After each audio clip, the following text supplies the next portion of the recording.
Okay, not gonna lie, this chapter has been hurting my soul. This is about the third or fourth time I've done this. And hopefully, I will make this as unbearable as possible. With that said, welcome to chapter 4 of Beauty and the Nobody. Who does she think she is? Vanitas stormed while he sat in a restaurant with Zack. That girl has tangled with the wrong man. No one says no to Vanitas. You're darn right, agreed Zack, carrying 2 mugs of root beer. Author's note. Yes, it's probably beer in the movie, but to make it more children-friendly, I made it root beer. Dismissed, scorned Vanitas as if Zack didn't speak. Rejected, publicly humiliated. He took both mugs from Zack and tossed them into the fire. Why, it's more than I can bear. More root beer? Asked Zack. What for? Asked Vanitas, turning his chair and himself away from Zack. Nothing helps. I'm disgraced. Who, you? Said Zack. Never. Vanitas, you just need to pull yourself together. Vanitas turned his chair again and rested his chin in his hand. Gosh, it disturbs me to see you, Vanitas, looking so down in the dumps.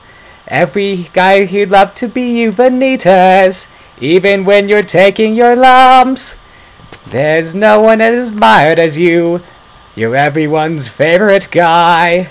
Everyone's awed and inspired by you, and it's not very hard to see why.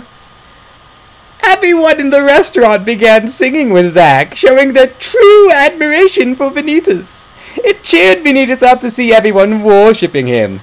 No one's slick as Vanitas, no one's quick as Vanitas, no one's neck is incredibly thick as Vanitas. For there's no one in town half as manly, perfect, a pure paragon.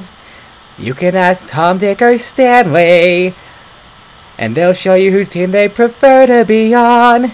No one's been like Vanitas, a kingpin like Vanitas. No one's got a swell cleft in his chin like Vanitas. As a specimen, I'm intimidating. My, what a guy, that Vanitas. Zack began gesturing to the crowd in the bar, singing at the top of his lungs. Give 5 hurrahs, give 12 hip hips. Vanitas is the best and the rest is all drips. Accidentally, Vanitas spilled some root beer on Vanitas. Am I? And Edman gave him that familiar murderous look. Before Zack could protest, Vanitas decked him right in the face. No one fights like Vanitas, douses light like Vanitas. In a wrestling match, no one bites like Vanitas. For there's no one in town as burly and brawny. As you see, I've got biceps to spare.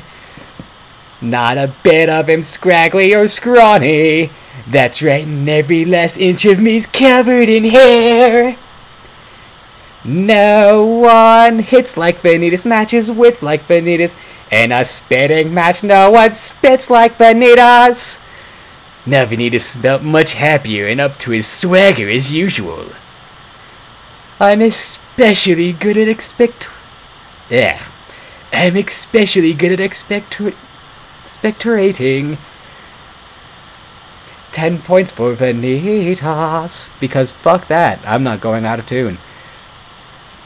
Actually, no, yes I am. When I was a lad, I ate 4 dozen eggs every morning to help me get large. And now that I've grown, I eat 5 dozen eggs. So I'm roughly the size of a barge.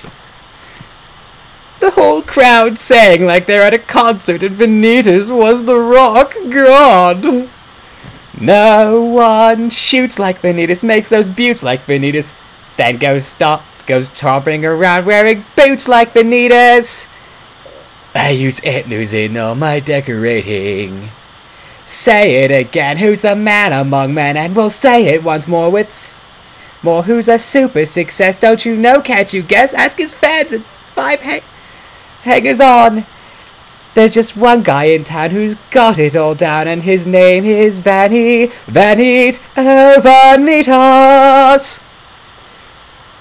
Just as the song ended, Ansem ran in looking wild-eyed and frantic. With all the snow on him, he looked like Santa Claus, but a lot more scared. He was shaking with chill and fear, and he began asking people for help. "Help! Someone!" he cried. "Someone help me!" He wasn't aware everyone was staring at him. "I need your help!" He grabbed someone by the collar like he was dying. "He's got her locked in a dungeon!" "Who?" asked Ansem's friend, Ericus. "Gaia!" answered Ansem, pressing his nose to Ericus's. "We must go! Not a moment to lose!" "Whoa," said Vanitas calmly. "Slow down, Ansem. Who's got Gaia locked up in a dungeon?" "A beast!" exclaimed Ansem, rushing to Vanitas. "A horrendous beast!" Everyone except Atticus laughed at Ansem's exclamations. No one took Ansem seriously, but he kept trying to get help and belief. "Is it a big beast?" asked someone mockingly. "Huge," answered Ansem. "With a long, ugly snout?" asked another. "Hideously ugly," he answered again. "And long fangs?" asked another man. "Yes, yes," said Ansem, happy that he was getting through to them. "Will you help me?" "All right, old man," said Vanitas. "We'll help you out." "You will?" asked Ansem as he was lifted off the ground. "Oh, thank you, thank you." Before he could say another word, he was tossed out into the snow and left behind. Atticus gave the crowd a seething look before going out to help his friend. Vanitas rolled his eyes, wondering whatever Atticus saw in Ansem as a friend. "Crazy old Ansem, said Vanitas, forming a plan in his head. "Crazy old Ansem." "Zack, I'm afraid I've been thinking. A dangerous pastime, I know. That wacky old Coots is Guy's father, and his sanity's only so-so. Now the wheels in my head have been turning since I looked at that loony old man. See, I promised myself I'd be married to Gaia, and right now I'm evolving a plan. If I... Yes. Then we... No, would she? Guess! Now I get it! Let's go! Everyone in the pub began singing again in admiration. No one plots like Vanitas, takes cheap shots like Vanitas, plans to persecute harmless crackpots like Vanitas, so his marriage will soon be celebrating. My, what a guy, Vanitas! Everyone in the pub began celebrating and singing at the top of their lungs, except for Ansem and Ericus, who were outside trying to get back to the cottage through the blinding snow. Ansem knew no matter what, he'd get Gaia back safe and sound and away from that beast. And thank God that's over. Bye.